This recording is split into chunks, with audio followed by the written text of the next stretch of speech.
Hallo und herzlich willkommen bei Enforce Tech TV 2026, eurer digitalen Ausgabe der Enforce Tech. Und wir befinden uns am Stand von Drivelog. Nico, schön, dass ihr da sein dürfen. Hi. Und dann, bitte, leg los, was macht ihr? Ja, wir sind Drivelog, wir sind jetzt zum ersten Mal mit dabei. Okay. Das ist für uns natürlich super spannend, ja, also mal die Messe kennenzulernen, Kunden kennenzulernen, Marktbegleiter kennenzulernen. Wir sind im Bereich Cyber Security, Okay. also unsere Aufgabe ist es quasi, Unternehmen dabei zu helfen, ihre Cyberabwehr zu stärken. Ja, das machen wir mit technischen Lösungen am Endgerät. Und ja, wie gesagt, zum ersten Mal da, noch relativ klein hier dabei, der Cyberbereich. Das wäre so ein Wunsch natürlich fürs nächste Jahr, dass das alles ein bisschen mehr Raum bekommt, ein bisschen mehr Größe hat, weil in den Vorträgen merkt man ja ein unglaublich wichtiges Thema. Und ich denke, da können wir und viele andere Unternehmen echt einen guten Beitrag zu leisten. Und dementsprechend sind wir hier, freuen uns und freuen uns sehr, dass wir auch hier die Möglichkeit haben, mit euch zu reden. Was macht ihr? Also Cybersecurity ist auch, seid ihr forensisch am Gerät tatsächlich dran? Also ihr nutzt tatsächlich die Technik, die der Kunde hat und unterstützt ihn dabei, besser zu werden, sicherer zu werden. Wie muss ich mir das vorstellen? Wenn du jetzt mal den Laien, sage ich mal, Cybersecurity ist das, was uns alle betrifft. Ja.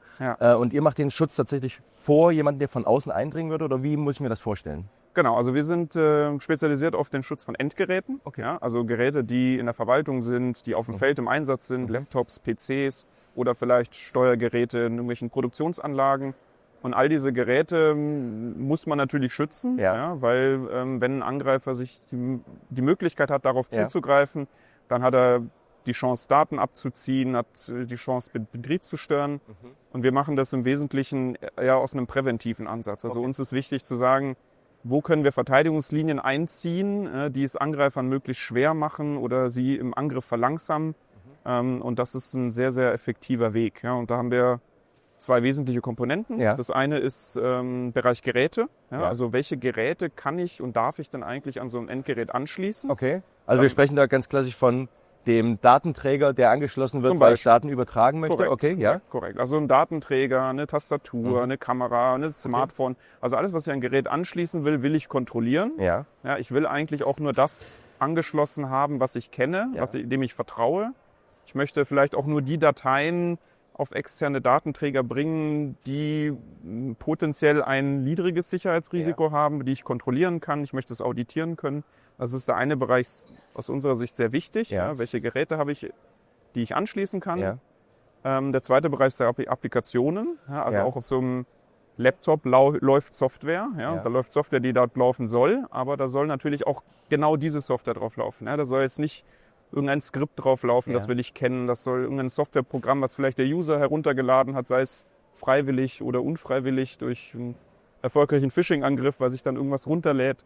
Da wollen wir eine Kontrolle haben und sagen, es gibt ein Set an erlaubten Anwendungen, die dürfen sich ausführen. Alles, was ich nicht kenne, ist erstmal verboten. Okay. Ja, und das ist ein sehr guter präventiver Ansatz und schützt vor Ransomware, vor allen möglichen Themen, direkt am Endgerät, wo eben auch der User davor ist und wo entsprechend auch ein hohes Gefahrenpotenzial ist. Ja. Wie muss ich mir das als Endnutzer vorstellen? Ich komme zu euch, habe eine Firma, die vielleicht eine eigene, die größeren Firmen haben eine eigene IT-Abteilung. Ja. Seid ihr dann eher beratend oder stellt ihr auch technische Hilfsmittel zur Verfügung? Also in erster Linie stellen wir die Software zur Verfügung. Okay, also die Software, genau, das ist dann Drivelog, die dann installiert wird?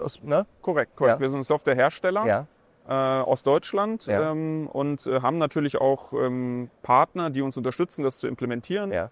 Unterstützen unsere Kunden natürlich auch selbst in der Implementierung. Aber in erster Linie sind wir ein Softwareanbieter und bieten das as a Service für die Kunden an. Also sie können das eben auch aus der Cloud anmieten. Das macht es nochmal ein bisschen einfacher, gerade für KMUs und kleine Unternehmen, die natürlich genauso, leider muss man sagen, Opfer von Cyberangriffen werden. Das sind leider eben nicht nur die Großen, sondern eben auch die Kleinen, die irgendwo in der Lieferkette sind.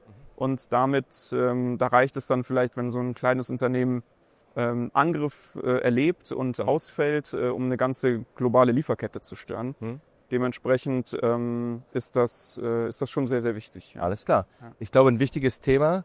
Ich danke, dass wir da sein durften und wünsche euch noch ganz viel Spaß bei dem Rest der Messe. Danke euch danke auch. Dir. Viel Spaß. Danke. Tschüss.